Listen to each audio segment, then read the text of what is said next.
Good afternoon.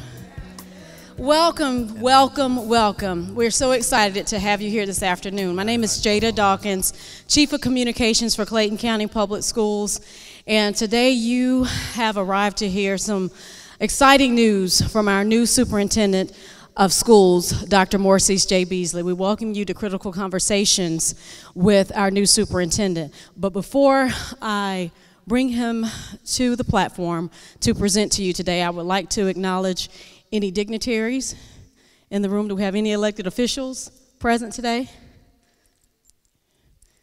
Any members from our faith-based community? Where you are welcome as well. So we thank you for being here today, and this is an exciting time for the school district, and without further ado, I will bring to the platform Dr. Morseys J. Beasley, our new Superintendent of Schools, and he will present to you, and we will allow questions at the end. Thank you so much. Thank you, Jada. Good afternoon, everyone. It's good to see all of you during this hot July 20th day. It is very hot out there. Well, you having a good summer?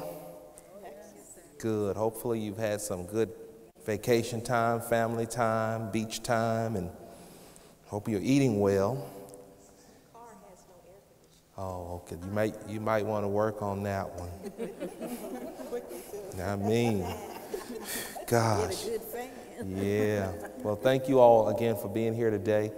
Our goal is not to hold you very long, but to really provide you an opportunity to just have a conversation with you, provide me an opportunity to have a conversation with you and you with me relative to ideas, concerns, challenges, etc. We realize that more parents will participate in these type sessions once school starts, but I thought it was very important to at least afford those who would be paying attention to the website and email, etc., to have an opportunity to engage actually before we started school, because we're working to develop our action steps, etc. And so I wanted to hear from teachers and parents that would be willing to come out in the month of July, realizing that everybody's busy.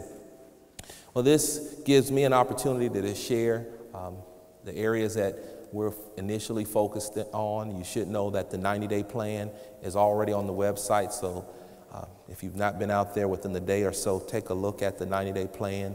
It has just some very clear action steps, this being one of those that we will be working on within the next 90 days as we really set the tone for the new year and for the tenure and the climate, if you will, of this administration.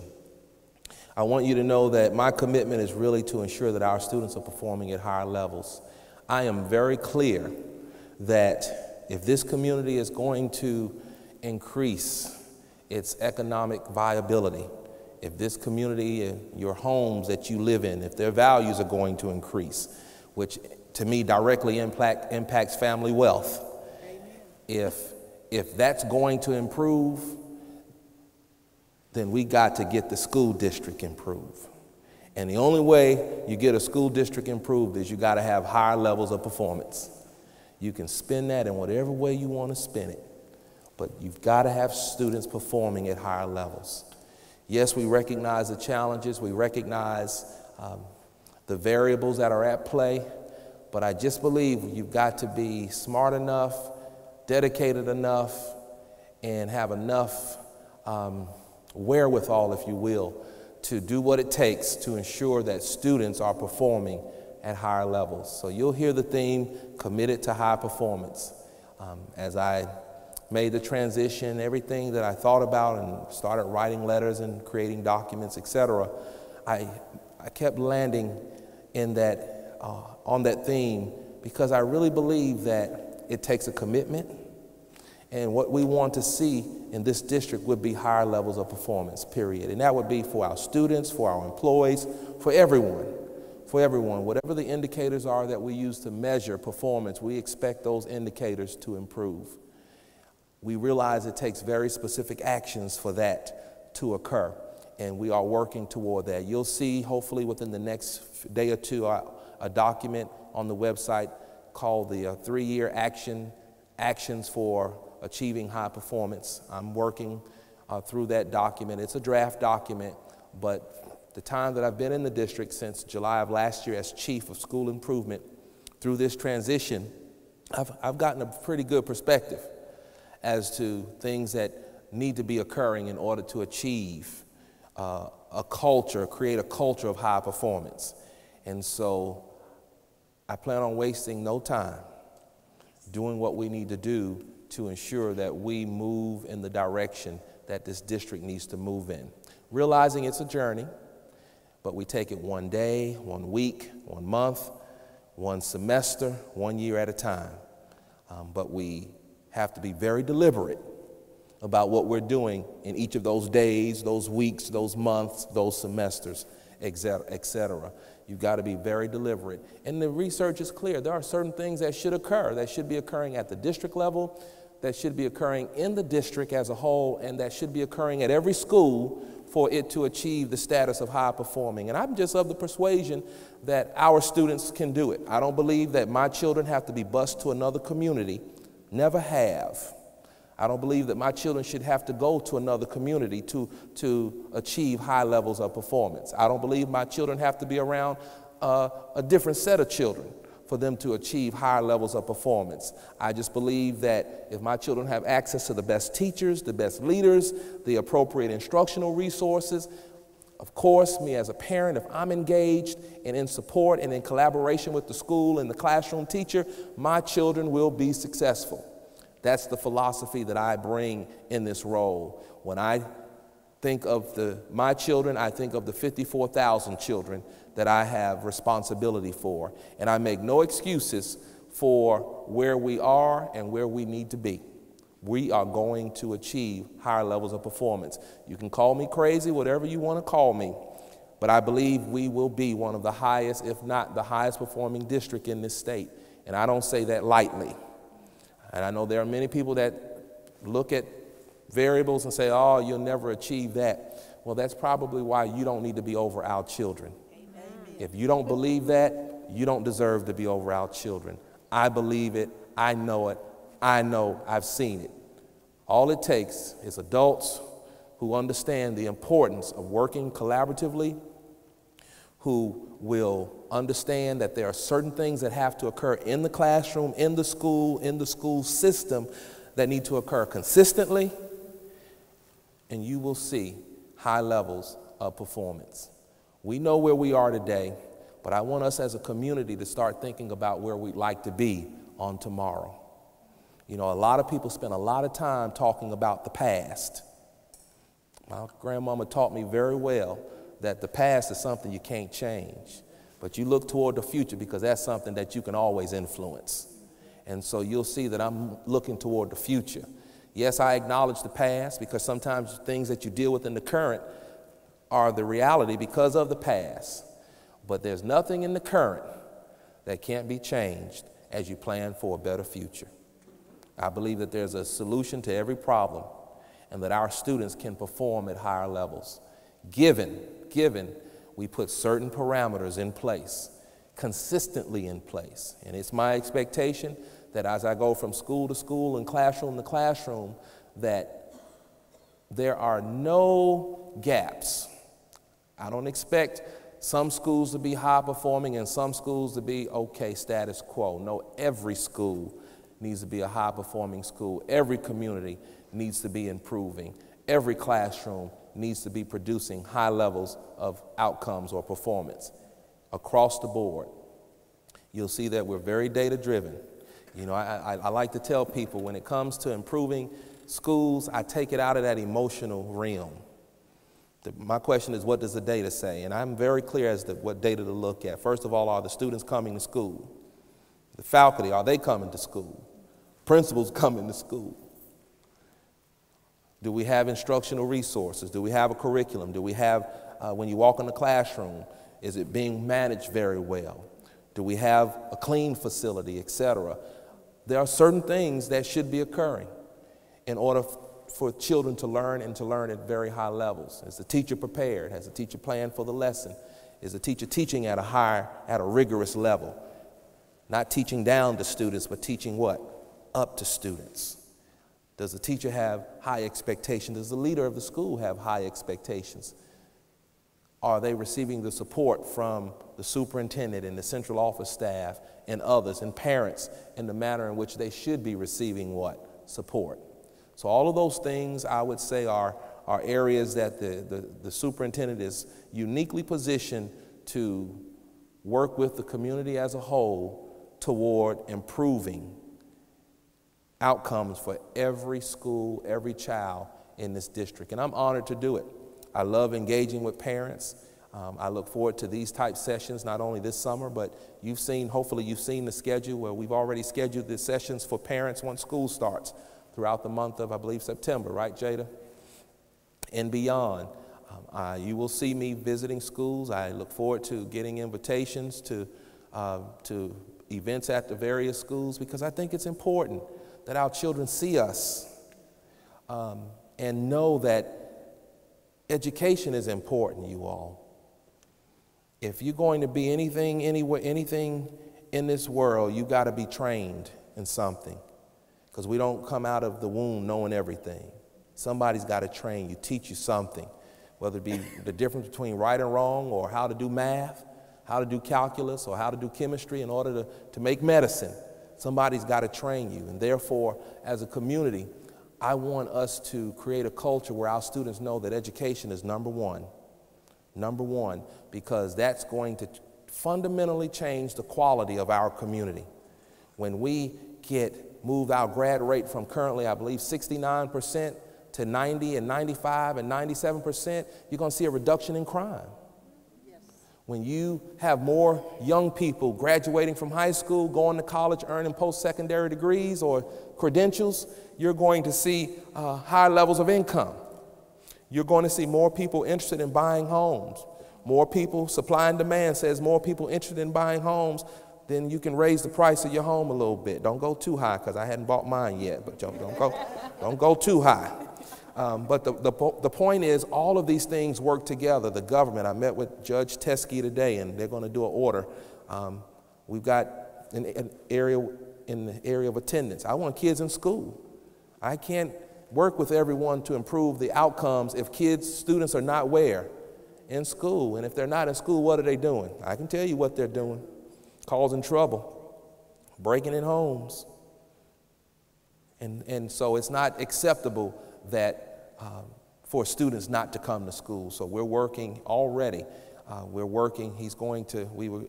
agreed to do a special truancy court just to focus on that issue. And so I'm excited about that. More to come once we get the official order from his office. I want you all to know that I will be sharing at the July work session board meeting and August board meeting more information about what we'll be doing instructionally in every classroom. We've already shared with the principals. The bottom line is instruction has got to be the key. Instructional time has to be protected. And I made it clear to principals, when I walk in a school during instructional time, I don't expect to see kids in the hallways. That is a problem to me. I'm sorry, just high school principal here. You're not learning much anything in the hallways. I want you in that classroom, engaged in instruction, teachers teaching standards, using whatever resources are available for students to be thinking critically and at higher levels, period. And I expect leaders to own that. I'm not going to run their school. You either run your school or I will find someone who will, period. And I support, and they know I support leaders. I support principals and teachers. But like I used to tell my teachers, I don't get your check, I'm not going to do your what? Job. I need you to do your job, and I'm going to support you to that end. We're going to work together as a team to that end. But the bottom line is this: when you go in that classroom, because that's your role, that's the position you accepted, you got to make it work for our kids. Now, what can I do to support that? When I walk in there, I want to see that high level of engagement. But you've got to make it work. I've got to make it work. You all hired me as superintendent. You hold me accountable, period. Period. And if I can't improve the school system, then you need to find somebody who can. That's just how it works. And I'm good with that. But I can assure you, you won't find anybody who has a desire to improve student performance and the experience to improve student performance, who understands systemically how school systems work and how they should work, who understands not political, but I understand politics. I'm here for children, but I understand that when you have an organization, you know, people don't understand the word political comes from the Greek word polity, which means decisions made in the best interest of all. Yes. And when you make decisions in the best interest of all, that means you've got to consider the interest of all, don't you? Which means that everybody should be at the table, shouldn't they? And that's important. So you'll see that it's important for me to bring people to the table. You'll see advisories, the teacher's advisories, the parent advisory, the student advisory, the community leaders advisory, the faith-based advisory. You'll see all of those things occurring this year. The technology advisory. And by the way, there's a link on the website if you're interested in the technology, being considered for the technology advisory. Rod is asking you to go on the website and log in and submit some information. But you'll see all of these things because it's about engaging our community. You know, I've always wondered, since I arrived in the district, you know, we say we want to improve student achievement,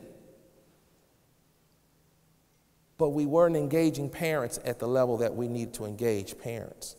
And I think that's a conflict. I don't think you can ever really fundamentally improve a school district if the people who the school district exists because of are not engaged in the process. And so I'm excited that we are in this role wherein we can actually engage the community in the process and keep you all informed. I want you to expect to see some things occurring in all areas relative to improving the processes in the district systemically. I take a very systemic approach. I don't believe in doing things, one division making a decision that basically impacts the other 7 or 8 departments, and somehow they just kind of hear about it over here because they did what they wanted to do. I don't believe in that. I don't believe in that at all. Everybody comes to the table. I don't believe in making a decision I don't want anybody making a decision that impacts my life and I hadn't been invited to the decision-making opportunity. And so I think that school is a community affair. Schooling is a community affair. So when we make decisions, we need to bring people to the table. I know we've got to look at retention and promotion. But when we come up with a policy, I need the community to be here because you need to hear what the data is saying. And then we've got to work together to figure out what we're going to do to solve the problem. When we talk about discipline, all of us need to be here. Because I can assure you, these children are not all coming from Beasley's house. They're coming from our houses. Therefore, we need to be here as a community to discuss what is the issue, what's the data, what's working, what's not working, and what are we going to do as a community to go forward so we can have the best school system. You'll see I had a conversation with the principals the other day. I want them to go back and look at their homework policies. I don't want kids hanging out after school. I want them at home doing homework. Yes, ma'am. I'll tell you, I'll do it the way I did with my own 4. They couldn't watch TV Monday through Thursday. They'll say, oh, the teacher didn't give homework. That's okay. You got something you can do. You get home, take a break, eat a little snack, cookies, whatever you want to do. But it's time to go back, hit the table. I want you to solidify and cement whatever you learned in school today. We got to all do that. And we got to, you say, some of us do that, some of us don't. We all have our different philosophies, but we have to agree on where we're trying to get our kids. Our kids live in a very competitive world. There are some communities, they ain't joking. They are preparing their kids to outperform and to get the best jobs, the best everything. And the question is, do we want our kids to be competitive? Yeah, they can be. And so you'll see, and as I share with the principals, you'll see a fundamental difference in the way we approach instruction and rigor in our district. I expect our students, and I want our parents, and I'm thinking, I've been putting some thought into maybe 7 or 8 things I need every parent to do in our district. One of them is to create a space where after school kids, give them a little 5 minutes to debrief, you know, jump around, whatever. But after they do all of that, put them in that sacred space, learning space, and say, I need you working on this reading, the math, the science, and social studies. Does that make sense? And so I'm still developing that and want to use that as an opportunity to, you know, sometimes we assume that some parents know what to do. relative to helping their kids be college and career ready. I don't like when people assume that every parent doesn't know what to do, but I think it's important that we don't assume that everyone knows what to do. Therefore, those of us who've had the benefit of being successful in school, going to college, or going to a junior college or technical school, those of us who have done that and we have the benefit of being employed in an area that we were basically trained in and have some credentials and specialized training in, I think we should share our experiences and the work ethic that it takes to achieve that with other people who may not know what it takes to achieve that.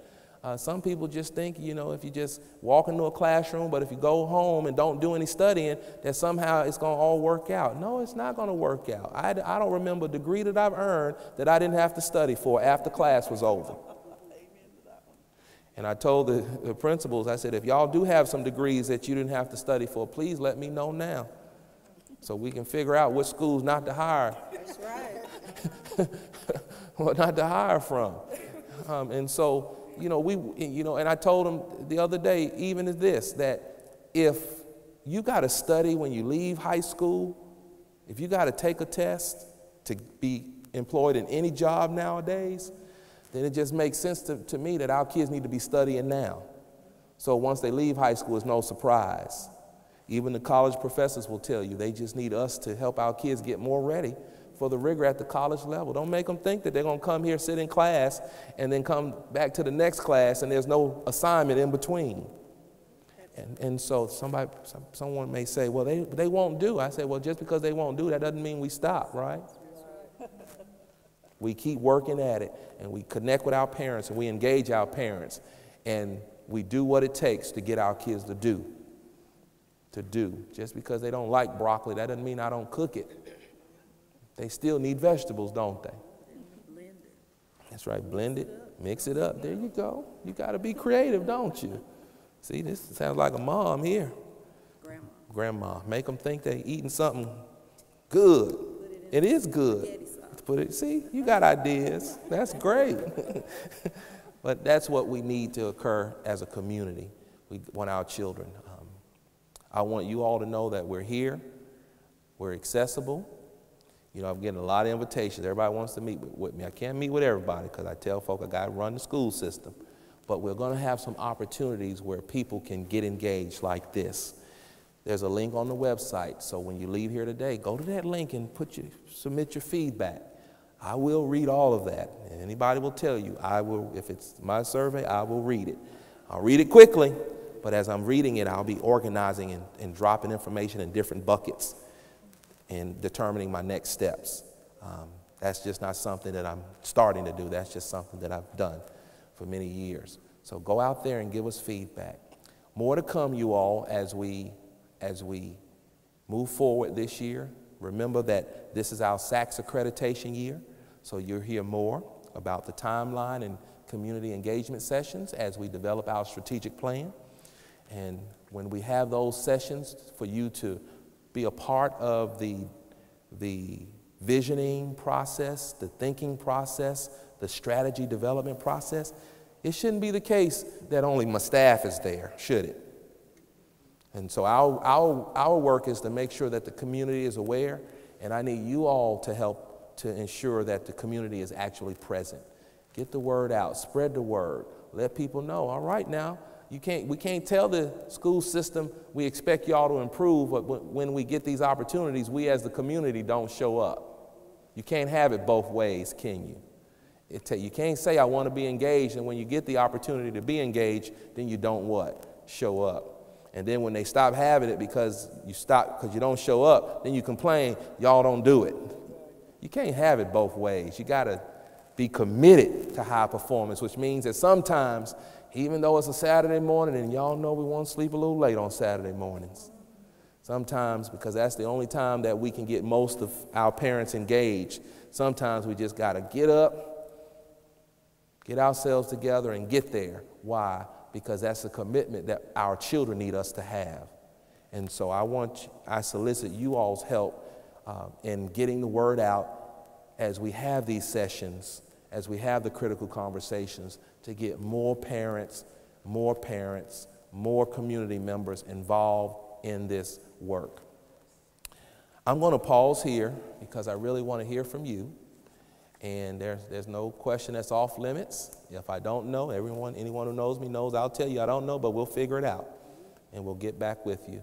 And so at this time, I'll pause and give you a chance to share, ask questions as you would like to. I have a statement to make. Please. And I want everybody to hear this.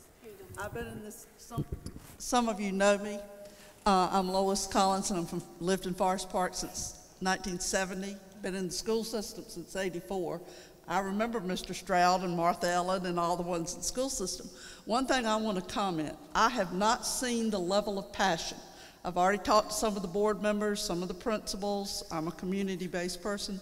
I have not seen the amount of passion about anybody, and I'm making this personal for you, that I have about you. The comments that some of the principals have said, they said, hallelujah, he's going to let us do it. And I haven't seen that in Clayton County in a long, long time. And I want to tell you how enthusiastic I am. Thank you. We're honored and...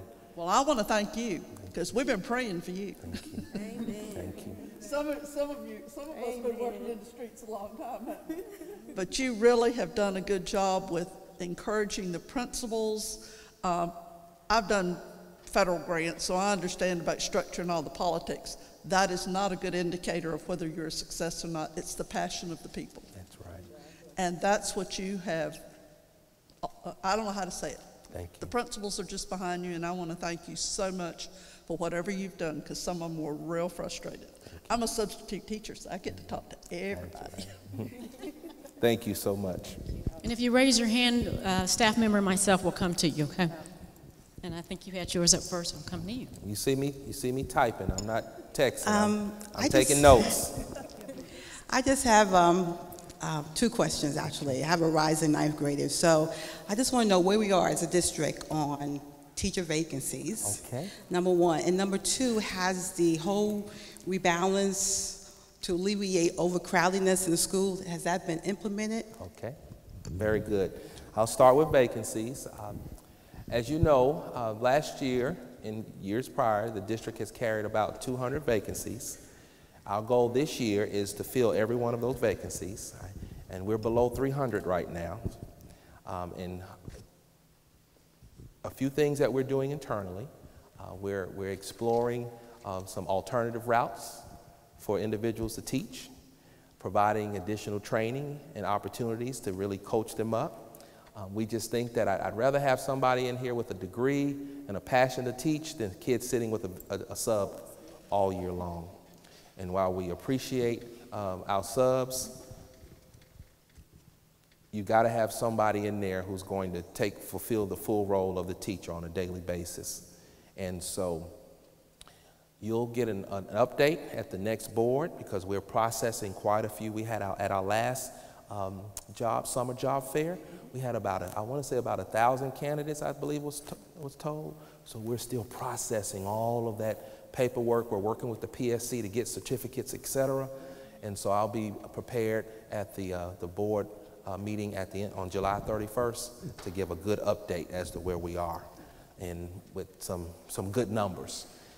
I'm told we're in a better place this year than we were last year, but you know I like the data. Yeah, and so we're going to see the data. Now, relative to the, I wanted to say this in light of the vacancies. The board approved for us to do class size reduction. We basically reduced the teacher-student ratio at the K-5 level, kindergarten and 5th grade level, which gave us more teaching positions. And so while we have been dealing with the challenge of vacancies, now we had additional vacancies because we reduced the class size. What did you reduce it from to what? I want to say from 28 to maybe 24 at K-5 level. It was about 3 or 4 students per classroom. Okay, but that increased the number of teachers that we needed. And so one of the challenges that we have, and everybody should be clear about this, there's a national problem with teachers. With the teacher shortage. Not a lot of folk are interested in coming in this profession, and that's why I often tell parents, we got to, as a community, come together, because when candidates look for communities to work in, they're looking for positive, healthy communities. They're not looking for communities with a lot of drama and focus on everything but children. And so we've got to come together, because we're in a very competitive Atlanta market, and they got many other places to come other than Clayton County schools. And so my goal is to create a culture where they want to come and stay, make sure we have the right pay package, incentive package, and most of all, that we have some pathways to leadership, and that they believe that they're supported as they do the most important work in our district, and that's to teach our children. And so it's important, and I'll need your help in that regard. Tell me that other area you mentioned. The rebalancing project to enrollment. alleviate crowdedness. Enrollment. Yeah. That's the word we use for that redistricting word, isn't it? We finished phase 1, and everyone has been assigned to their schools that was impacted. They've been notified. I mean, we spent the whole spring making sure people were informed, people who missed deadlines sending us emails, and we had everybody addressing that. So we believe we're in a good place to start the year, but I know somebody's going to show up and say, I didn't know. Well, I don't know if you didn't know, because we notified several times. I think the people that show up and didn't know is because they actually moved and they didn't tell us their new address, and that, that occurs quite a bit. But we're prepared to address that as well. So we'll be working with the board in the early part of the fall to decide what it wants to do for the next phase. We've got some schools that I think should be a priority based upon what the data is telling us. We've got some overlapping boundary lines, and as you know, when you have overlapping boundary lines, that causes a problem. And so if you have overlapping boundary lines, basically you give people a choice. You can go to this school or that school, and depending on the family, they may choose to go to this school, and then you get one school overpopulated or over-enrolled while another school is under-enrolled. But we basically cause that problem because we have overlapping boundary lines. So we've got some areas out there like that we need to fix, and I think we need to get them fixed this year. As we bring SPLOS 5 to a close, and we're in the third year SPLOS 5 ends in December of 2019, and so we need to start having conversations about SPLOS 6. And I know we've got some desire out there for some new high schools, Morrow High School, North Clayton High School, Jonesboro High School. We need an elementary school in the King Elementary area to address that overcrowding there. And so we're getting prepared to have those conversations as well. Of course, SPLOS can also assist us with any technology initiatives that we may want to do as a district, et cetera. And so I like the model that we have, because most districts, they try to do it all at one time, but our community is so different. You've got some areas of the county that are growing, some that are not, and so our phases allow us to touch over a period of time. Our goal is, once we touch an area, is not to have to touch that area, but most districts redistrict depending on how the population is changing about 5 to 7 years anyway. But this process allows us we can do it less disruptively over the same time period without having to touch a community more than one time. But we can also do it being mindful of SPLOS and whatever projects that we need to prioritize, et cetera. So a lot of variables that are at play, but I feel good about, I led the process last year. I feel good about the process that we led. It was based in best practices. I think we communicated well with the community, with the parents. We notified them 10 billion times of their new schools, and the parents responded, and we followed up, principals followed up. They did some transition activities for kids and the new kids that were coming into the school. So I feel like we're ready in that regard. I don't know if I'm ready to do phase 2, but I know I'll have to do phase 2. But I guess as a superintendent, I can assign that to Mr. Walker or somebody now, can I? Thank you. Well, I think she answered most of our questions. I think meeting over. Just glad to have you. I've been in this community since 1995. wish you were here when my son started at East Clayton. You know, now he's an upcoming senior. Good. And at Morrow High School, and that was one of our concerns is Morrow is so overcrowded. Being a substitute teacher over there for 2 years, my problem is, since I've been over there, well, I've been everywhere. I've been at East Clayton, Adamson, now Morrow. So I am one of those parents I am a parent who follow my son at every school, because I am involved with my son every school.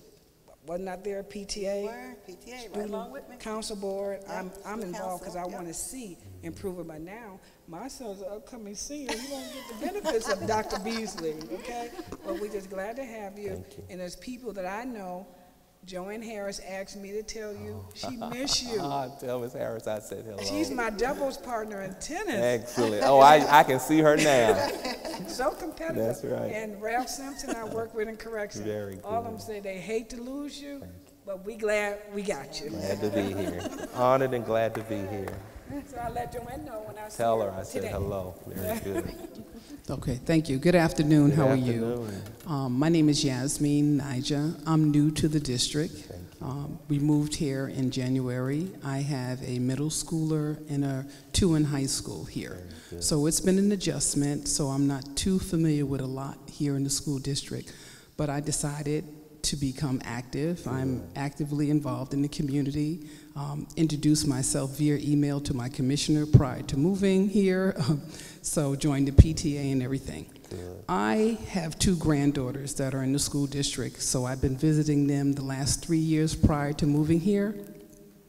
And so they were in, I don't want to mention the elementary schools at this time. One school that I visit, there was a lot of profanity on the bathroom wall. The next school didn't have any profanity on the bathroom wall that they're currently in.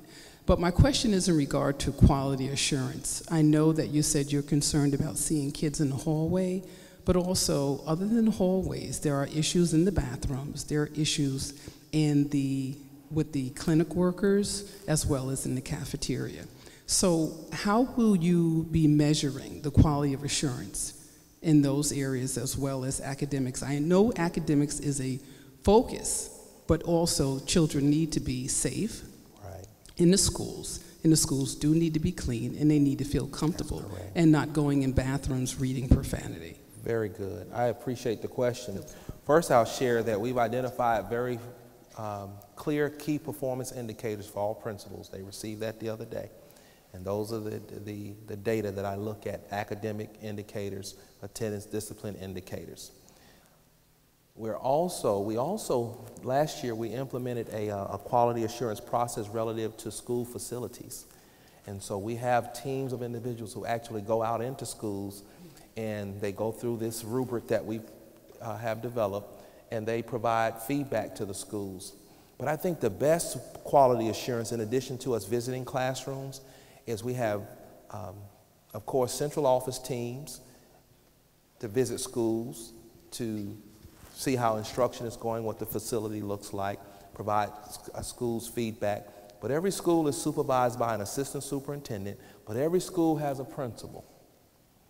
And those assistant superintendents supervise the principals, and they provide a very direct level of quality assurance relative to keeping those schools clean,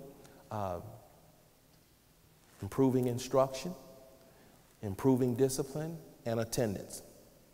Now, let me give you a response that I think would be helpful. When principals are working with teachers and parents to create environments at the school where kids are celebrated, they have high expectations, that students know that at this school, what we do, we go to class, we behave well, we get involved, we support the school, you reduce those incidents. But children will be children. So as a parent, what I would expect is you all to work with the principal so that you can basically even create teams of parents to say, we're going to keep our eyes on the restrooms. At the end of the day or certain times of the year, we're going to do our own inspection to see what our school looks like. and work with the principal as he or she works with the maintenance department and their custodians to keep that school looking good. I'll tell you one area that we need to work on. These schools that have glass in the front when you walk up to the doors, I just have a problem when you got film on the glass. Y'all know what it means when it's been clean, but it's all cloudy. What?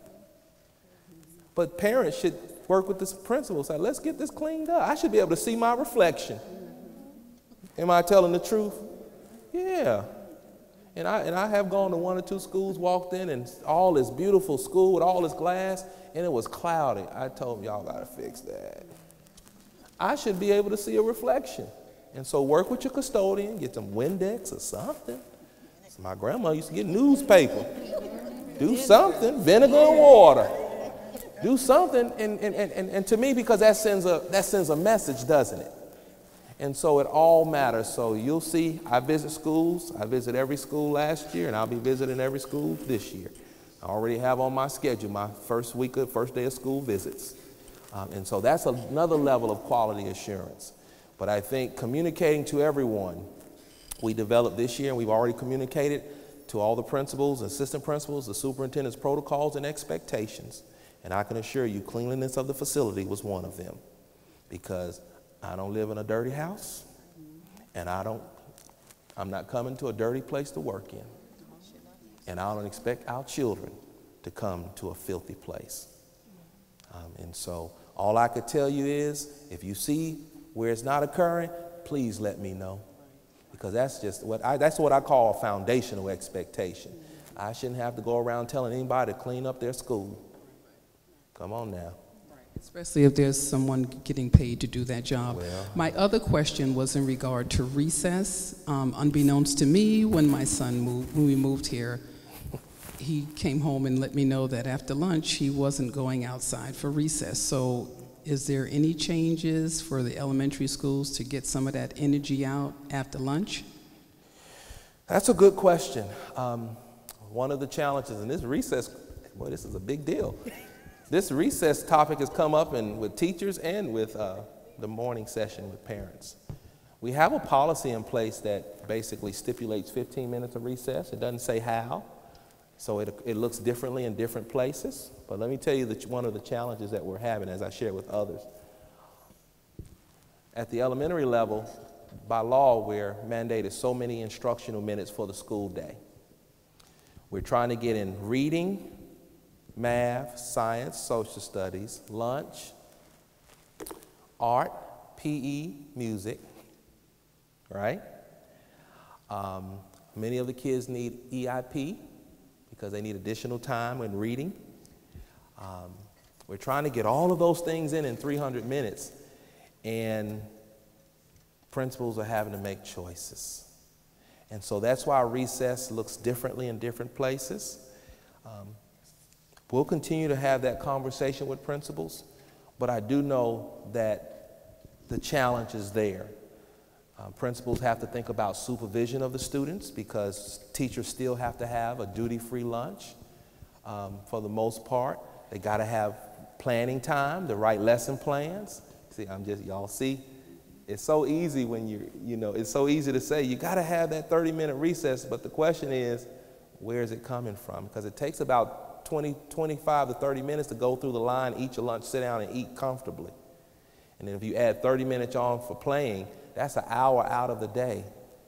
But they got to get all those other things in there. And I know we've got places across, Finland and other places where the kids come to school and spend half of the day in recess, but they fund differently, they do differently. So that's one of the challenges. It has come up. I'm going to have to look at that because it keeps coming up. But I can tell you it's an area that's going to require us to think very strategically and critically about, because of the implications. If you increase the length of school day, you got to increase teacher pay. And you got to make sure, and then that's another major conversation, isn't it? Because if you ask people to stay another 30 minutes, they want more money, and then they're going to say, well, I need to be at home to get my child from the bus or the babysitter.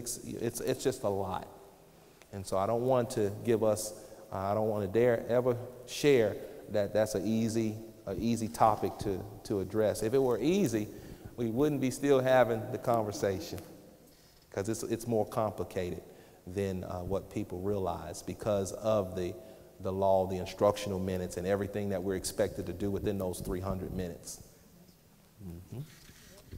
Okay, Dr. Beasley. Hello. I still see the homeless education sign, but I know you've got that ball rolling. Yeah, they're working on it. So Okay, we've already okay. come I up hope with some. we can have that replaced before school starts. Good, I hope so But too. what has definitely been a gap between education and our community is we're dealing with economic development for the county. And as we bring businesses into the county's organizations with higher paying jobs, the first thing they look at, well, let me check the schools. And we're not looking really good, but I'm optimistic that there's going to be some major improvements. So as we build the county with economic development, these office buildings, these high-priced hotels, technology, all of this is coming to Clayton County because one thing, we're accessible to every interstate, to the airport. We are affordable. Our homes, you get a lot more house for the money. And we have access. Water, we've got award-winning water here in the county.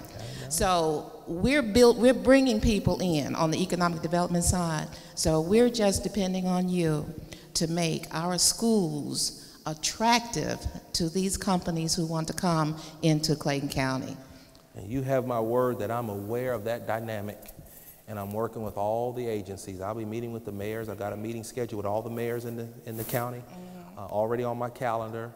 We met with the juvenile court system today, Chief Judge Teskey, because in every meeting we have, we talk about the economics of this county and how it's dependent upon how the school system performs. And so I'm aware of that. I'm intimately knowledgeable of the impact that our progress as a school system will make on those opportunities and that growth in the area of economics in our county.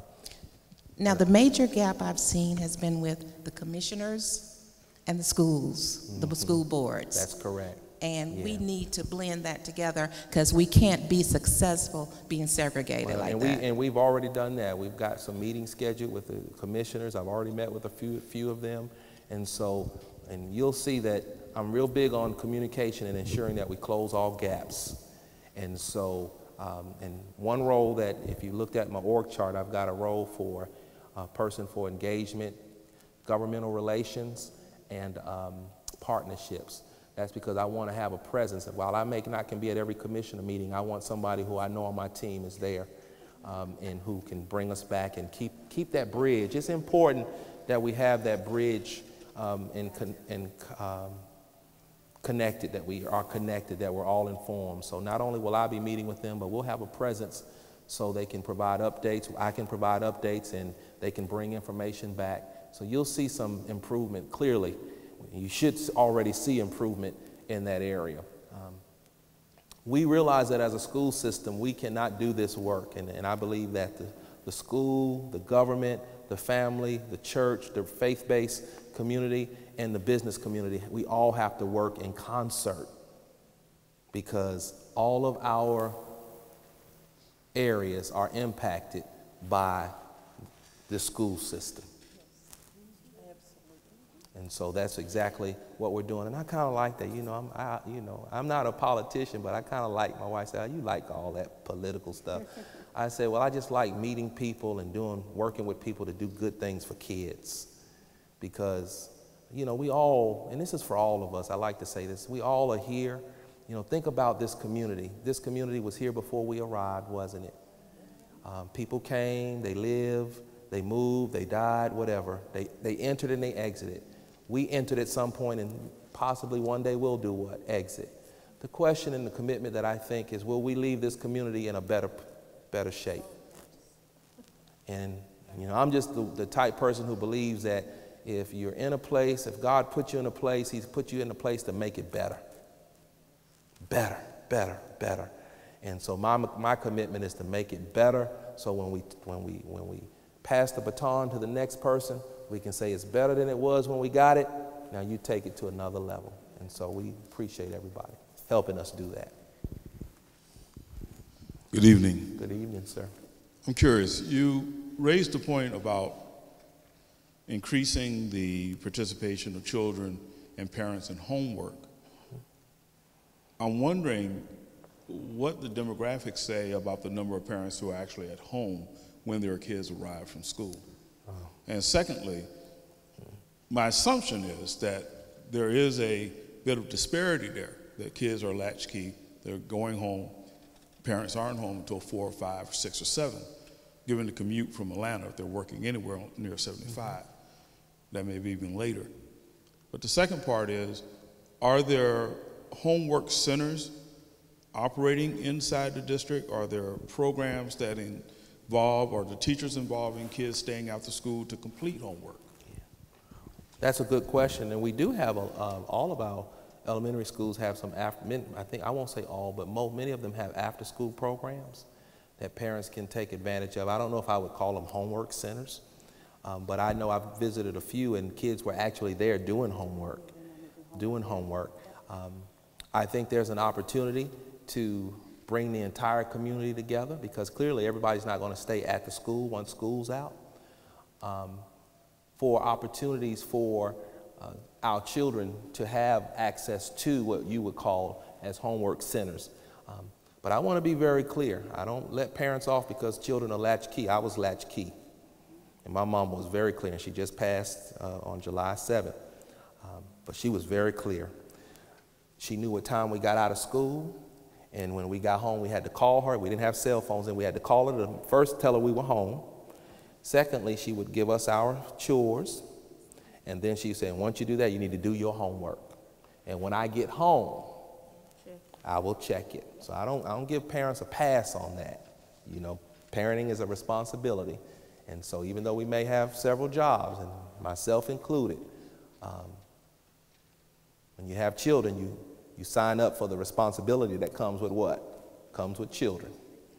And so just because they're latchkey, that doesn't mean they can't do what? Homework.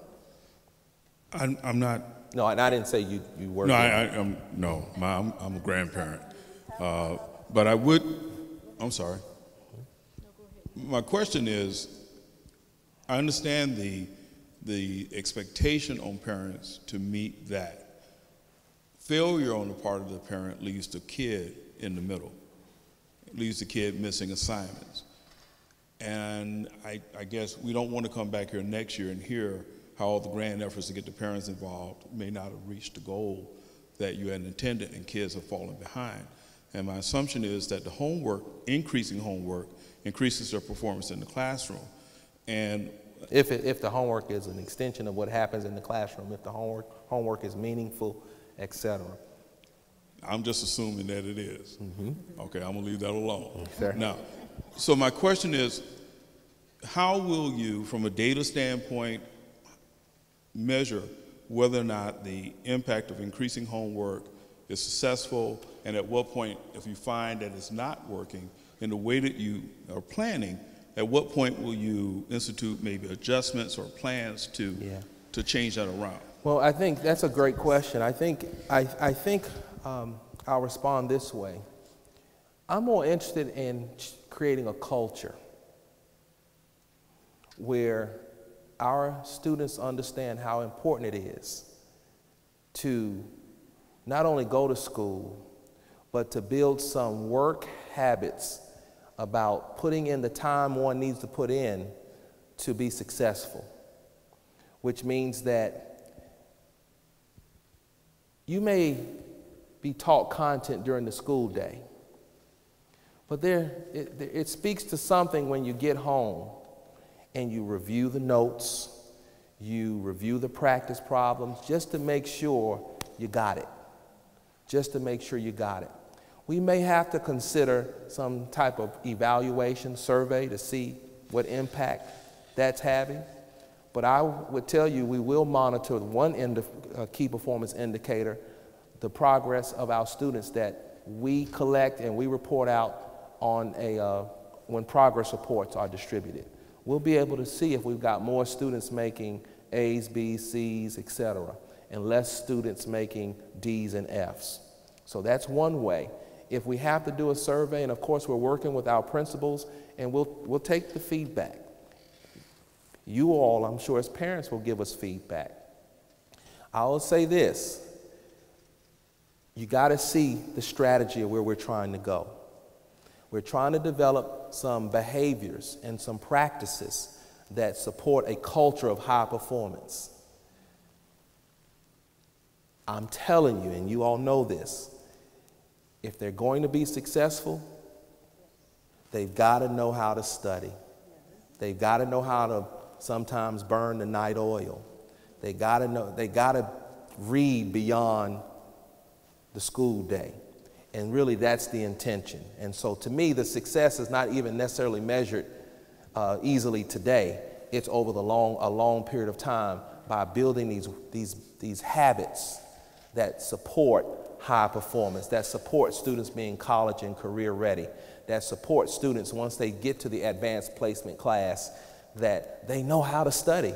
They're not freaking out, if you will, because the teacher gives them a 10-page reading assignment. We can't wait till kids get to high school to give them a reading assignment. You just can't do that. That is illogical. Or you can't wait till kids get to college for them to open up a textbook. More than likely they won't get to college. And so I hear the question, but what I don't want to do is respond in a way that makes it a whole lot about being technical, because we're trying to build some life habits here, some work-based habits here that sometimes we can measure, but sometimes you can't necessarily measure within a short period of time. It's about building a culture over a period of time. I would love a culture where our kids, as they matriculate from pre-K to kindergarten, to first grade, to second grade, to third grade, that they know in Clayton County that Monday through Thursday you're going to have some homework. You're going to go home and you're going to do some reading. You're going to do some math problems. You may do some science problems. You may have to do a social studies problem here or there. But Monday through Thursday in Clayton County, everybody's at home doing homework, because we're building some habits of mind that will, over time, help our children, help our community be more successful. Hey, Dr. Beasley. Hello. I'm Rosalind Lett. I'm the director of the Clayton County Library System. It's good to see you. And first of all, I want to thank you for allowing the library system to come into the school system, the clusters, to do financial literacy. And we've already gotten recommendations and suggestions to come back this year. So we're really looking forward to that. I'm really speaking about, I've been in the library system here in Clayton County for 4 years. And the whole time I've been here, I've really been trying to embed the library into the school system, because we have a lot of resources that support what you all do, and we want to be a better support, but we kind of need to know at the beginning of the year what kind of curriculum you all are working on, so we know what kind of books we need to buy and what kind of resources we need to have, so when the students come to us, more than one can use them at one time. So we're investing in things that are multi-use, so at 12 o'clock at night when they remember that assignment, they can come to the library site and get their stuff done.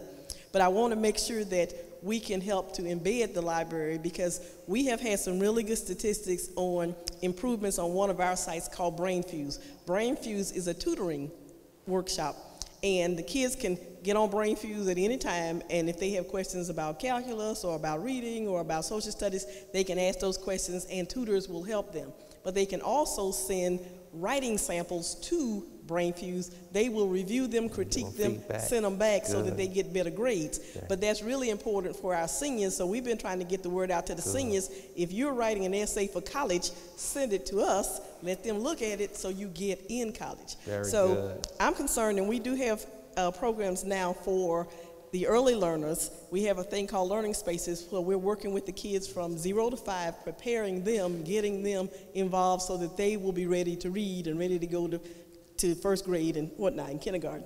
But I'm concerned about those kids who were not on grade level at 3rd grade and are still in the system not reading where they need to be. That's correct. So that's why I really want to figure out how can we work closely with the school system to get in to help you guys, because we do have some after-school programs and we have some other things that we're working on that I think can help our students, and we're really focusing on STEM, which is science, technology, engineering, arts, and math. We're trying to bring programs to Clayton County so that our kids get exposed to all of the things that the kids from the north side of town get exposed to, so they can see that there are other careers out here and other paths that they can take. So I just want to know, well, I'll let you know that very soon I'll be on your calendar. Very good. And I think you told me that, and so I told my secretary to expect to hear from you. Okay. And add you to my calendar. All right. I was trying to give you a little time to get yourself adjusted. I hear you. But the honeymoon's over. Yeah. I hadn't had much of a honeymoon, but I'm good with that. But I do want to thank you for letting us participate. We are really pleased to be going into the school system doing the financial literacy. It was well received, and we're really going to continue that so that all of our kids understand the language of money before they become adults, so that they can be in the 700 credit club. And just so you'll know what she is referring to, our students, as a component of the state report card, are required to do so many career awareness lessons at the elementary level and career portfolios. And so we partnered with the library to develop and be with their financial literacy curriculum to be a part of that expectation. So many of their career awareness lessons are being done by the library, the Clayton County. And the junior, as a matter of fact, we met with Junior Achievement the other day. We're looking at, you've heard of BizTown? You've been, isn't that wonderful? And so I don't know why we hadn't been a part of BizTown, where we get our 6th, 7th, and 8th graders going down to the World Congress Center and having that financial literacy workshop where they've got it set up like a little town, and they take on different roles for a day. Chick-fil-A, they give them lunch. It's just a wonderful life. If you've never been there, maybe we need to do a Clayton trip down there so you all can see, because it's a wonderful opportunity. And all they ask is that we as a district provide transportation. And I know Mr. Walker will find some money to help us do that. I'd like to just back up. We're coming to you. Come back. Thank you. I'm the mother of the learning spaces that Ms. Roz referred to. Okay. I work for the United Way of Greater That's Atlanta. right. You were at our meeting. I didn't get to meet you because you left before I came out. But I want to put on the hat of a former parent whose children graduated and have grandchildren now here. And I want to come back to what the gentleman and the lady next to him said. I want to put on the lens of the parent. What are you doing to support a 2-generational approach? Yeah. You talked about the importance of homework and of work ethics and those kind of things, but we have a lot of young parents and parents who can't give something to their children that they don't have. Right. So we need a 2-generational approach. We need something that will not just say, let's increase parent engagement, because we know the stats for PTA. I was PTA Council Vice President for Clayton County Schools when my children were in school, and the same people came to PTA meeting, K-12, and that didn't come. So there's some national data out that came out of Harvard that talks about parent engagement, and then we come back to making the curriculum, the place-based learning initiatives that Drew Charter School has. We've got to make school exciting. Otherwise, children are not going to do it. If you just say you need to sit down and you need to read, if we don't make it interactive and we don't do those things that we have to, if you're trying to change a culture, then you've got to change the infrastructure. That's correct. That's a good point, and you should know, so when we say homework, there are so many ways and interactive resources out there that kids can be, and students and parents can be using, even with, as you know, more families, even some about, low-income families, they still have. Everybody's got a phone. There are so many things that they can do. So homeless people have phones. That's correct. So they do. I'm serious. You're right. And so there are many things. I know. I want to say I was working with someone, and they just recently, when I was visiting someone, and they said, "Well, do you have any ideas for this, I took them to the app store. I said, here's an app. It's a free app. And so if your child just has to play on the phone, give them this app. And they have apps where they can do basically like academic bowl apps where they can solve problems, answer questions, and they're learning. And it will give you the grade. You can select the grade level, the subject, etc. And with the Common Core standards, a lot of people are aligning the applications to the content to the Common Core standards. So when you select the app that has third grade, it's actually third grade that every third grader is doing around the nation. So you can use your app. So I'll just share relative to making it engaging. That's what we're going to count on our technology department. We have, this year, every school will have technology. What do we call those individuals? Technology liaisons, and they'll be working with teachers to help us actually figure out what are some ways we can use this technology to really get our kids engaged. And so when I say homework, while I did homework in a very traditional environment because we didn't have access to all this, we know that we've got to make it very engaging for our students and things that our parents can do very easily, because sometimes, as you call it, a two-generational approach, they just need to know how to do that. We will have opportunities, and we're going to use our platforms to really inform and communicate with our parents. And write this down as a to-do, you all. The Infinite Campus platform, the one we use to post grades, we're going to be posting, we have started last year posting all the district level announcements in that platform. So we need everybody to start telling parents, if you're not checking grades, you're missing out not only on grades, but you're missing out on district level announcements.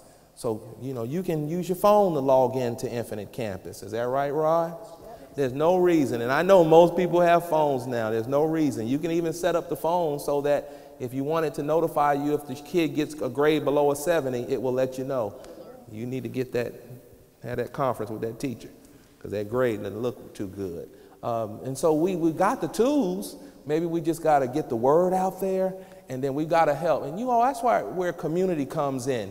Because you all know some people are working 2 and 3 jobs just to pay the bills.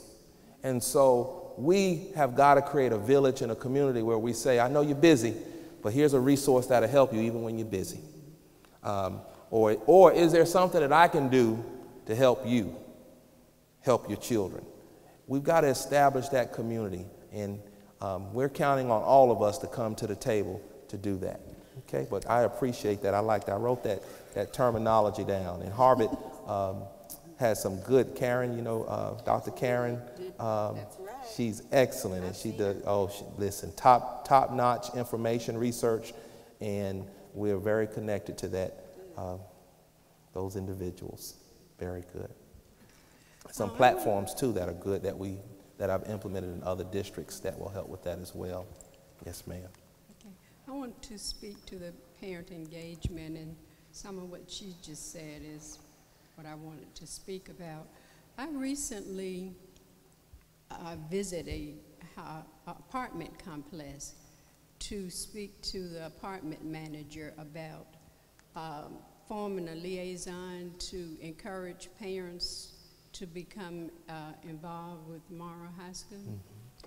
And she's very aware of who lives in her apartment complex. She said some of the same things that she just said, and that her parents are young parents. Mm-hmm. They're not that much older than their children, right. And they're not looking to be parents. They want to be friends. Mm-hmm. And it is a problem within the apartment complex because of that relationship. However, now we came to an agreement that parents need education too, and we can't expect the child to be different if the parent is on the same level as the child. That's correct. But one thing, she was willing to work with us to provide send out information, anything that she could do to help those parents, even provide a small space. She only has a small space, but she was willing to go intervene to have the rec center used as a space. So what I'm trying to do is look out of the box. If they're not coming to the school, we need to get out and go to them. We need to take what they need, educate them, and help them understand what it means to the school and to their child if they get involved in the school, because the school will only be as good as they are, in that as active as they are. And she was really open to helping me to do that in that apartment complex. Very good, very good. I like that idea, working with partners like her and others to create some learning and homework spaces within the schools. I think that's a great idea, so I've listed that down. And I know we have parent liaisons in all of our schools, and they do a pretty good job at connecting. So we're going to be working with them to see what we can do to ramp up our strategies and approaches. Realizing that we do need the community. We need, like you went to that apartment complex, if they've got space and individuals who can help us, help the parents. And you made a good point. You know, if the parents are not too far away in age from their children, that contributes to a lot of the students who are oftentimes, they don't come to pre-K. They don't come to pre-K many times, even though we would love to see them in pre-K. And when they get to kindergarten, oftentimes they don't have the skills that will help the teacher just introduce that kindergarten curriculum and keep it moving. And the kindergarten teacher has to spend so much time building those skills that you would want them to have before they even land in kindergarten. And so that's one of the challenges that we've got to address. And we're working on our K2, K3 strategy. We're part of the consortium of school districts looking at various indicators to improve outcomes, long-term outcomes in our district. And we're focused as a metro area school district, we're focused on addressing what's happening with our kids in pre-K from 0 to 5, kindergarten, 1st, 2nd, and 3rd grade. So you'll hear more about that as we start solidifying some of the strategies and approaches that we'll be doing. I've already met internally with our pre-K person. And one thing I want you to know is when you all see the word list, we've come up with a list of words that we want to get to our parents who are having the children and say, when you have your child, if you could just work with your child on these words here, that's going to help them be better prepared for pre-K and kindergarten. And so we're working, and also we're looking at some partners that will help us when kids go to when they do their pediatric visits. Reach out and read. We're working to ensure that the doctors and they're getting books when they do their pediatric visits. So we've got some strategies that we're already working on. So you're right, I hadn't had a honeymoon because we've been working. So. In reference to the homework statements, it reminded me a lot when I was taking piano lessons. That lesson only took 30 minutes. But if I didn't go home and practice and practice and practice what I learned in those 30 minutes, I would not know how to play the piano. So that's basically what homework is about. It's reinforcing that little bit that you got in school to make you a better and to learn the material better. But in reference to the library, Miss Litt is my queen. And she knows she's my queen. Our Clayton County Library is the most awesome asset to this county that I have seen in my entire life. There are so many programs that they have free. Did I say free? Okay, free. And all you have to do is get there. But she even has a program for music production. All these wannabe rappers that we have in our schools that are generally the troublemakers or don't have a vision of going past educational level, you can get them in the library under the pretense of, well, not a pretense, it's real, music production. and maybe they can actually get associated with a book or two. So I'm hoping that the marriage between our educational system and our library is the best thing since sliced bread. So when you make that appointment with my queen, Miss Lit, make it at least a 2 or 3 hour block. Look at now she's trying to dictate my calendar. Look, I'm gonna have to tell her she can't do that. Well, if you don't mind, I'd like to just continue to piggyback on what my sister said was the multi-generational aspects of dealing with students today. And I appreciate what you're saying, and I understand just from the way you're talking, if it can't be measured, it's not performance, and if it's not performance, it's not measured, so it's just general talk. And I pray that as we talk about improving the academic performance of children, particularly as it relates to them leaving the school and coming home and back from home to school, that we look at that in between. Most of the kids in my neighborhood are leaving from school as early as the school bus. They're zombies walking. So from the moment they leave for that bus, it's the time they're appointed to school. If there's no break, I don't know about you, but I need a break. So I just want to put that out there. And, I don't know how they do it, but I think we're seeing the effects of when they don't do it, when they arrive back in the community. Secondly, the idea that there are parents, I can't speak to the broader district. I live in a community that has a large number of parents, single home, parents who are single with their children, multiple children. I get the sense, as my sister said, that there are a lot of those parents are very young. Near what? They're young. Oh, young. And secondly, they didn't have very good experiences in school themselves. Third, there's a number of grandparents in the neighborhood I'm in that's taking care of their kids and the parents of their kids. So there's a lot of disconnects from we need to do more homework to how that message is then related and interpreted through these generations and in the community. I think it's a viable one, but much like we're talking now, the question is from your level, how does that become a position or policy or a mandate that we all can buy into in helping to implement and support without penalizing people due to their economy? And I think that's another challenge here. I'm not sure if how you're seeing your other sessions, but my neighborhood is not in this room. But I got a lot of kids in my neighborhood. Yeah, and if I may, I think your point is a valid point because that is a reality. But I think there are opportunities when we look at, like many of our schools, and I want to say all of them have the after-school programs, that we can create opportunities to help for kids to have space after school to do homework. Even use that as an opportunity while kids are doing homework, we can maybe help train the parents on some things. Challenging or addressing this generational poverty and that culture and that mindset, that is some difficult work.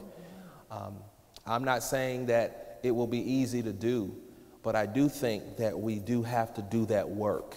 And that's why the school system can't do it alone. It takes us working with all of these entities. Maybe through the library partnership, we can create some spaces where we have some opportunities for our parents. But I agree with you. It is going to be a task in some situations to actually go in and provide even just the support, even just to communicate.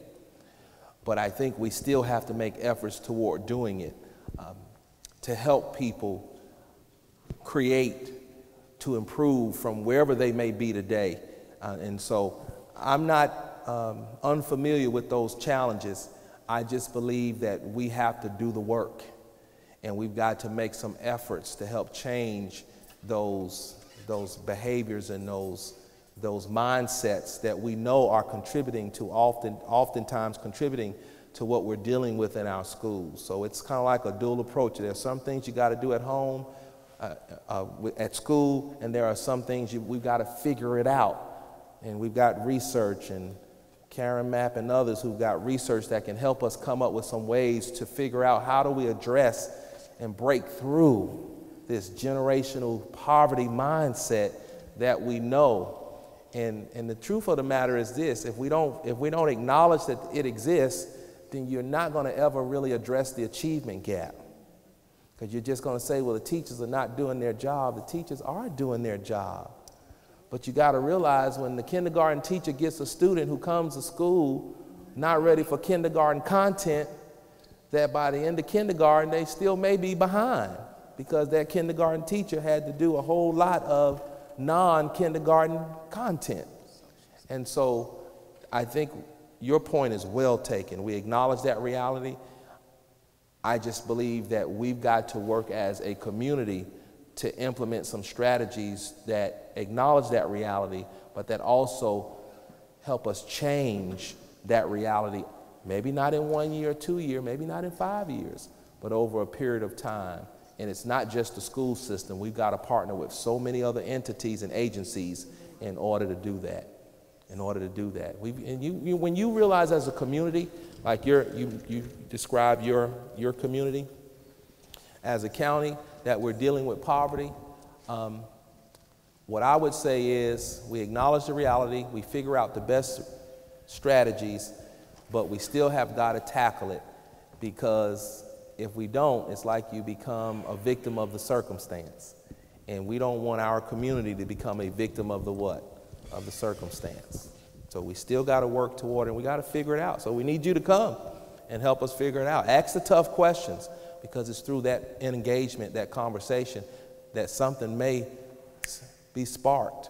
A partnership may be formed that helps us address that issue in that community or other communities.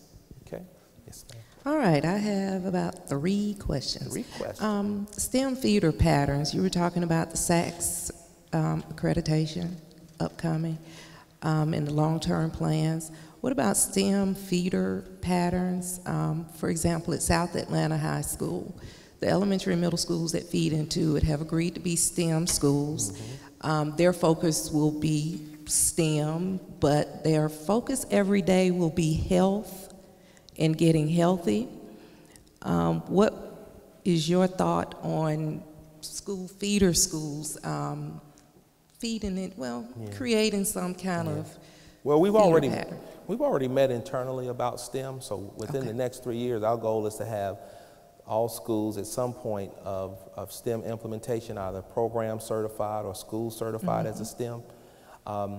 We're looking at the patterns right now in our career technology department, but I think we have to be careful sometimes, because when you have a very transient community, you know, you leave one feeder pattern, you go to another feeder pattern, you may have a different experience. And so we're looking to see what are those consistent STEM experience that our kids need at the K-5 level, at the 6-8 level, and then of course at the 9-12 level. So more to come in that area.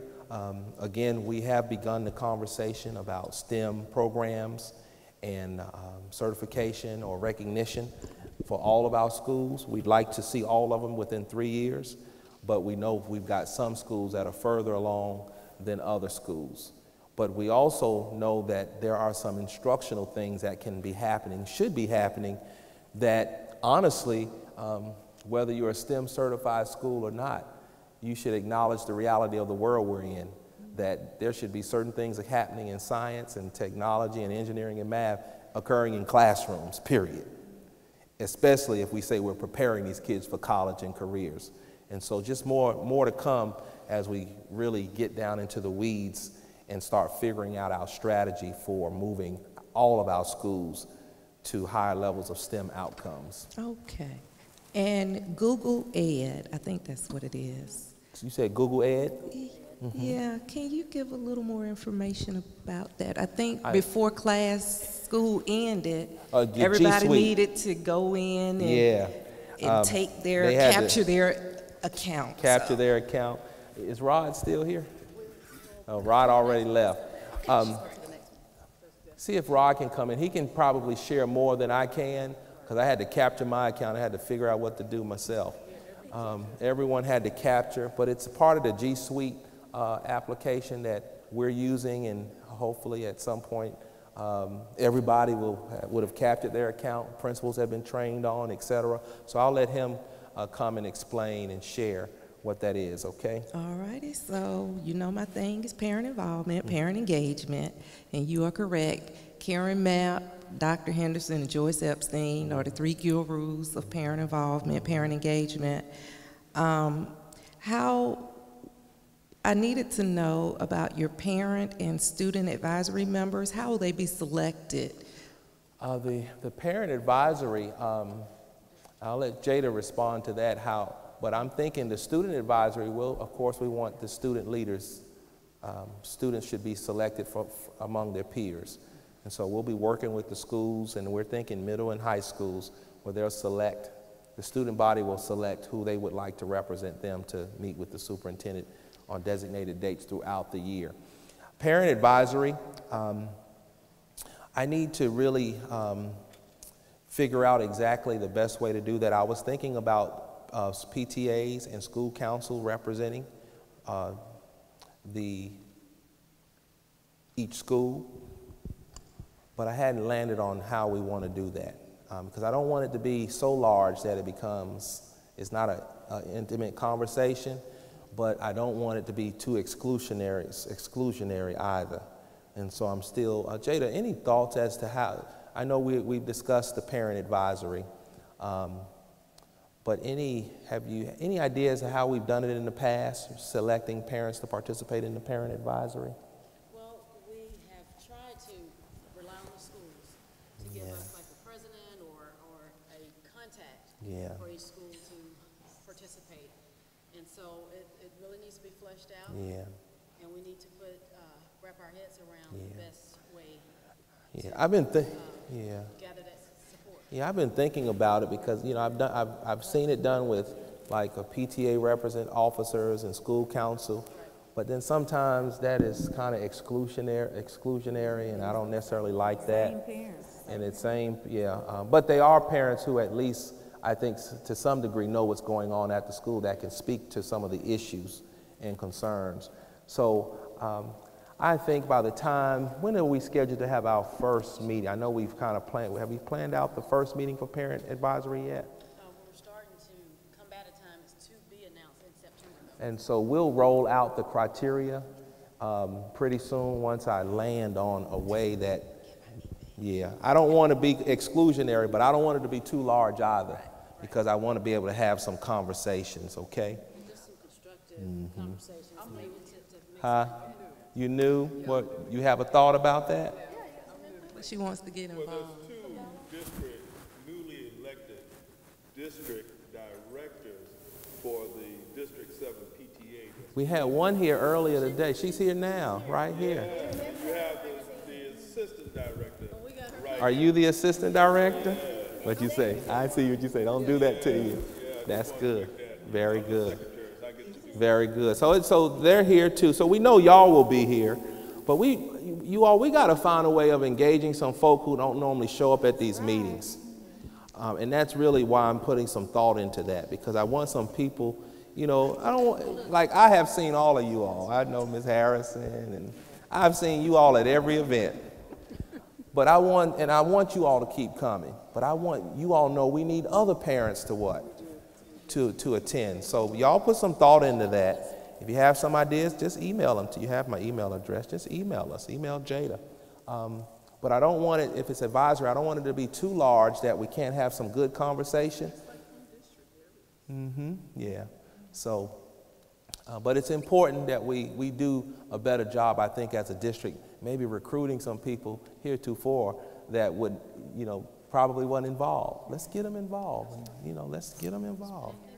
Probably, if you don't mind, Dr. Beasley, one of the takeaways, so we don't just leave it until September and trying to map up things on our own, as you indicated.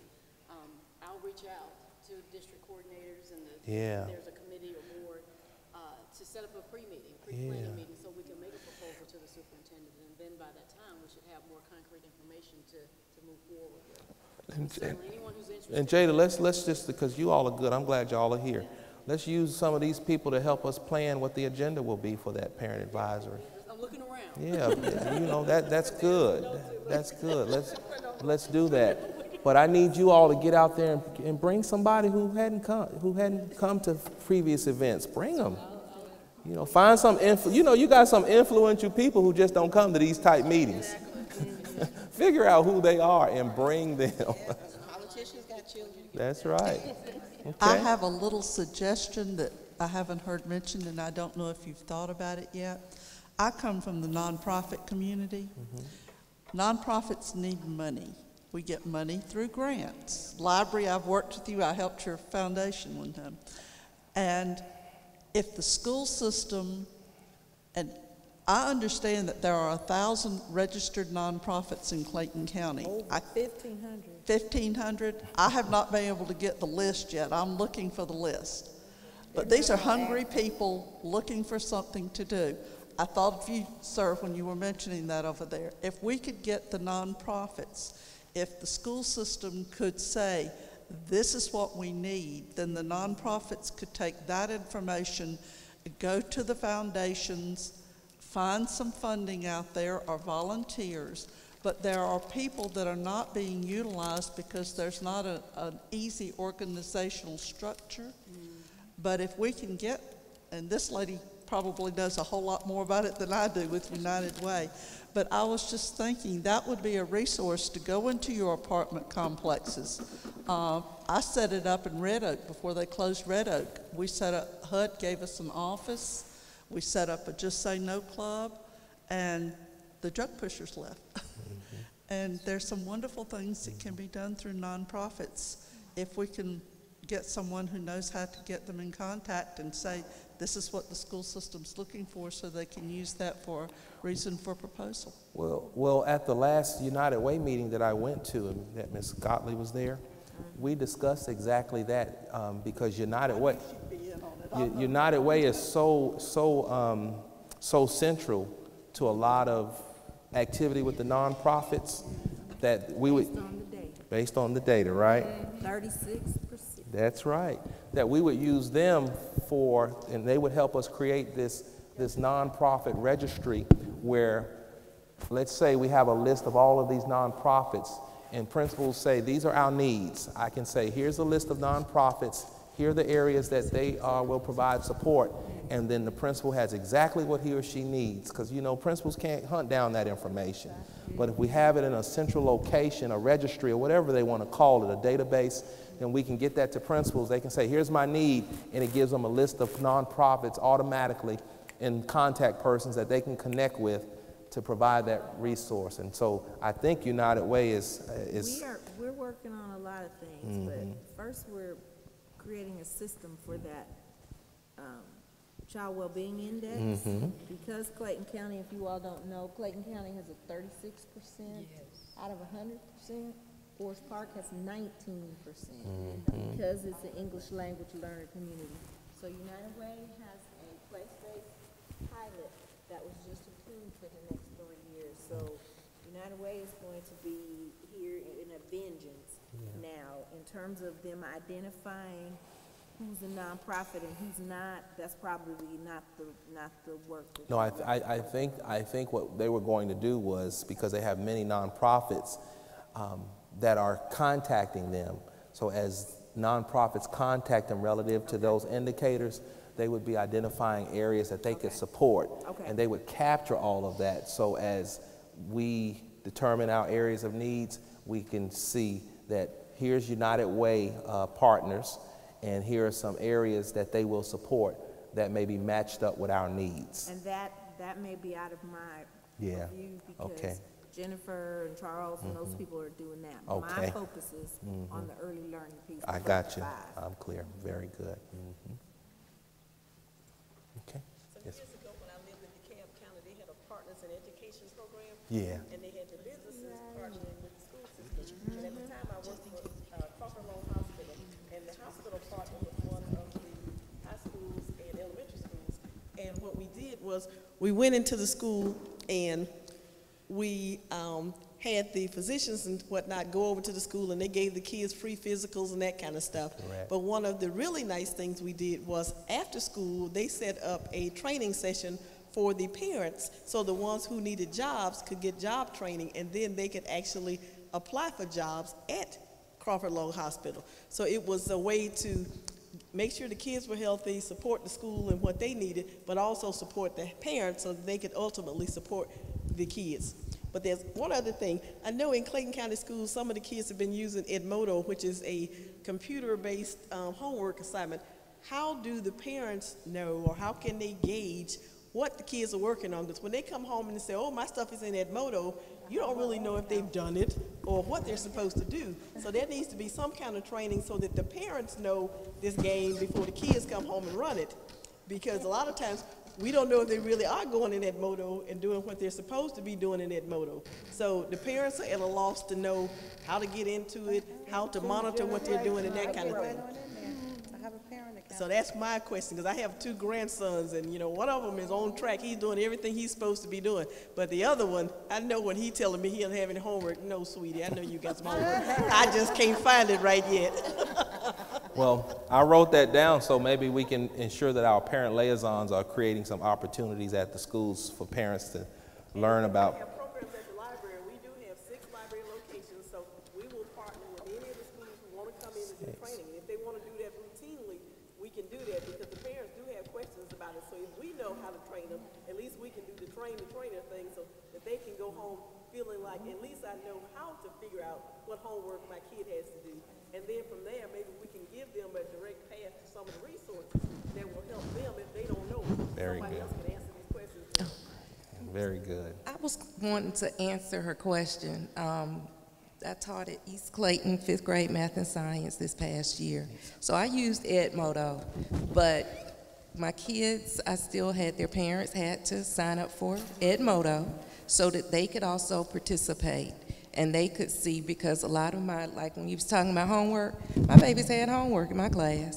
And some of it was parent involved, like you needed to go and talk to your parent about their career, find out what the entry-level pay is for that career, because it was a math class, find out the pay for that career, and if that's something they would want to do, and then they would have to write. So I was including the writing component to that. So it was also the homework, and it was in Edmodo, and they could upload it to Edmodo.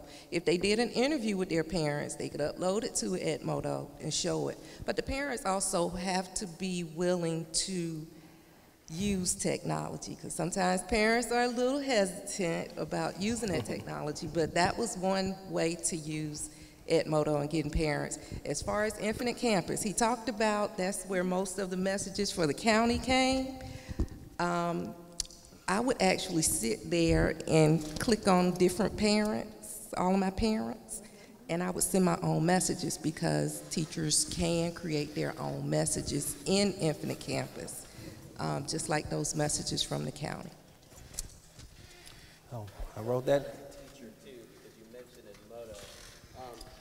Yes, you can sign them up individually as Edmodo, but each kid also has a parent code for Edmodo that you can access directly everything they've been through. You can actually see. See, y'all know. Everything. See, like you in the company of the right people, huh? To figure out what to do. So it's either on the kids' page, you can get it from the kids' app, or you can get it from the teacher if you need help finding it. There's an unlocked code, so you can actually access their information. But my son knows. He said, "Mom, how do you know what I got?" All right. You still had a question? I'm good. Okay. All right. Rod is on his way back. Any other questions or comments? This is on human trafficking, which is a nationwide problem. But there is an event happening on August 3rd addressing human trafficking. I was in a meeting last week, and one of the concerns with one of the coordinators was we can't get the school system to pay any attention to us because they want to come in and address human trafficking. My thing, I thought human trafficking is when the kids disappear, or you end up seeing them prostituting on the street, or they disappear to another country for sex trafficking. But I just recently found out that this is an in-school thing as well, because you have some of the students who are acting as pimps, and after school, instead of the students going home, they're actually pretending they got some other activity, and they're actually going out and having sex with different people, and then afterwards they go home like normal students. And that's a concern to me. Would you be willing to discuss human trafficking or get them to come and speak within the school system about human trafficking? Yeah, I think the best thing to do is let's get that topic to Jada, so as we have our parent and our various groups, because it sounds like we need to get more people informed, and not just the superintendent or the principals. We need to get parents informed, because if they're doing things after school, when they're not under our adult supervision, people need to know what those things are, so we as a community will know what to look for, and then what actions do we take if we see something. I mean, what actions do I take? The kid is out there, so they look like they're riding bikes, but are they really riding bikes? What? Right. What do I do? As a parent, if they, riding a bike on my street, what do I do? And so we may want to, as we develop some agendas for the larger groups, when we get more people engaged, and then these will be streamlined to get more people aware, You may know, I had one proposal for one school. They're going to be doing some work relative to that. I want to say it's North Clayton Middle School. I think it's North Clayton Middle School, because clearly they have an area that a lot of human trafficking is. Principal Rice. Rice. And so they've created a partnership with someone who is really instrumental in working with that human trafficking, so they can teach kids some skills and some things relative to how it goes and how to respond, etc. So I know I approve for that to occur for North Clayton Middle School starting this year. So that was good to see.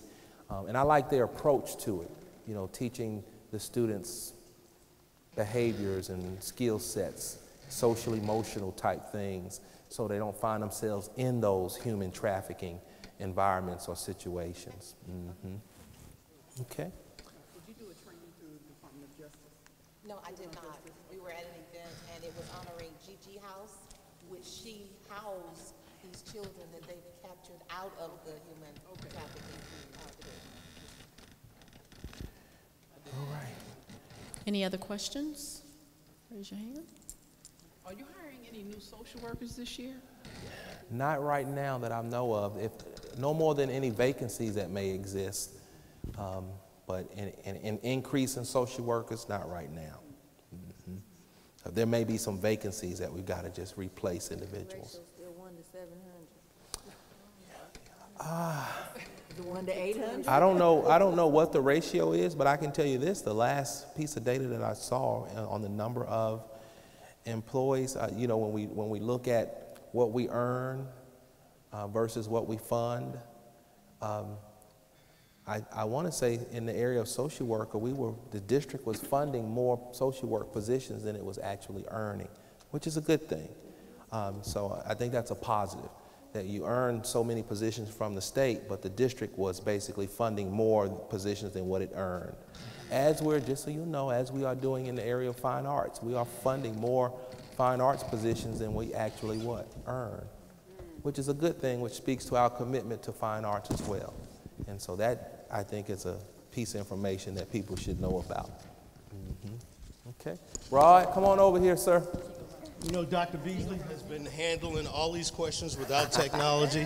I couldn't handle this one. And I just said, I'm going to run back to the office. They said it was about G Suite. Yes, sir. They wanted, can you pose your question so he can hear the question?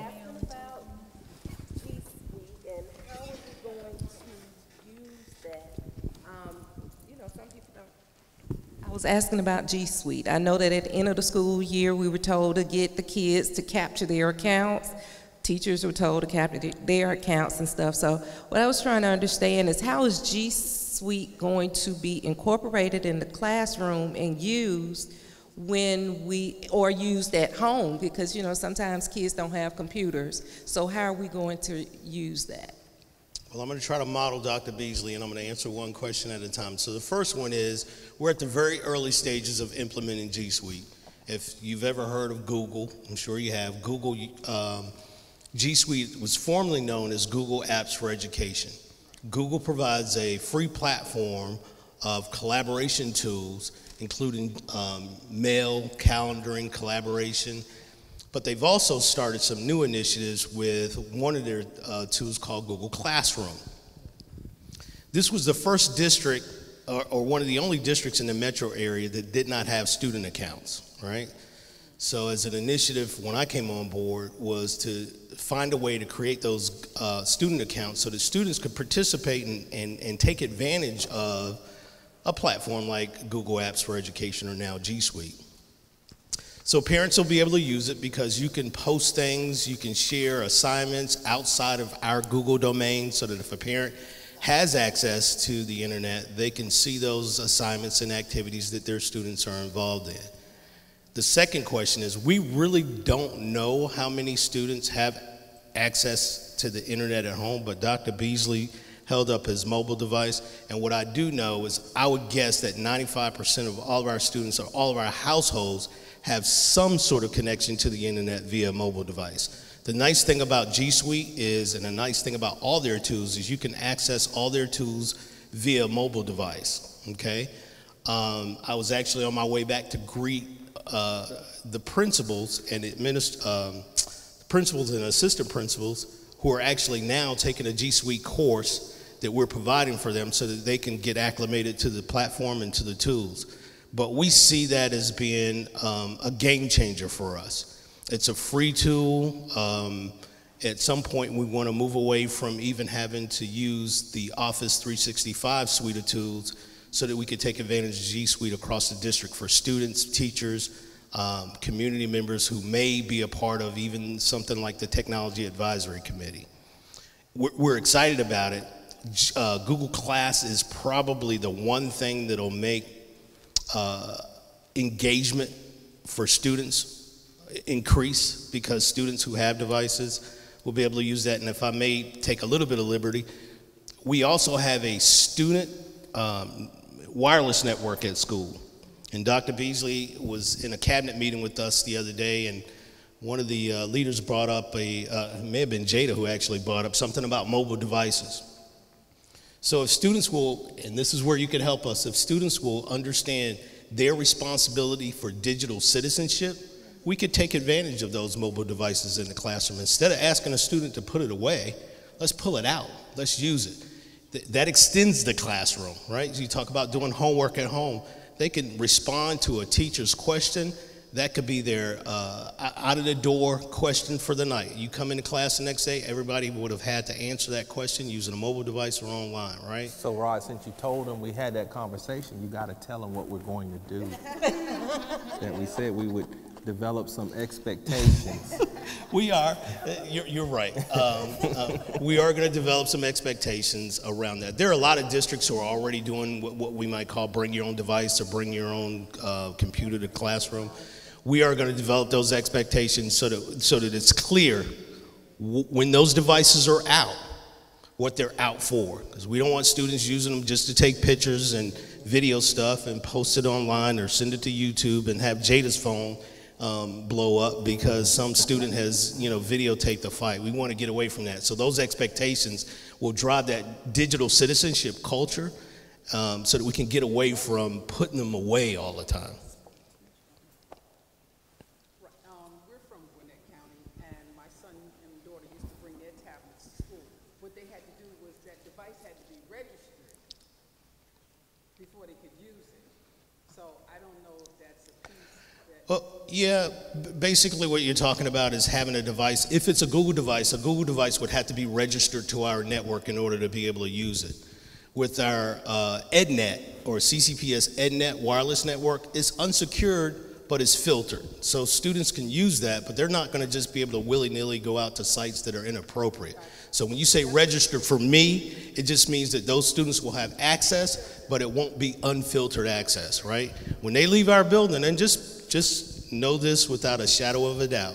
When students leave our building and they have those devices, they're getting access to whatever they want to get access to. So you as a parent, a guardian, a leader, you need to make sure that you're explaining what those digital expectations are for digital citizenships. Girls shouldn't be taking sexting pictures and boys shouldn't be sending inappropriate pictures. That's our responsibility as parents and as leaders in the community.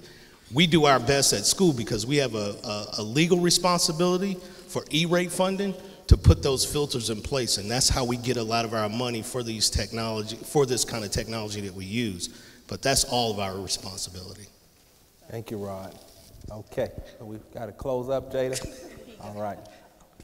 I just want you to know that the library is investigating mobile hotspots. So for those folks in the county who do not have access to the internet, we want them to have what they need. So we're looking at grants and things that we can write so we can get some mobile hotspots that they can check out. Excellent point. Excellent point. Everybody go home and put out on social media how great this meeting was. Thank you. Absolutely. Thank you. Well, you all, we're going to bring it to a close. Thank you all for being here on today. Hopefully we'll see you at the next opportunity. I want everybody to, how many have children starting school on August 7th? So don't forget about the back to school bash on August 5th at the Southern Crescent Drew High School, right?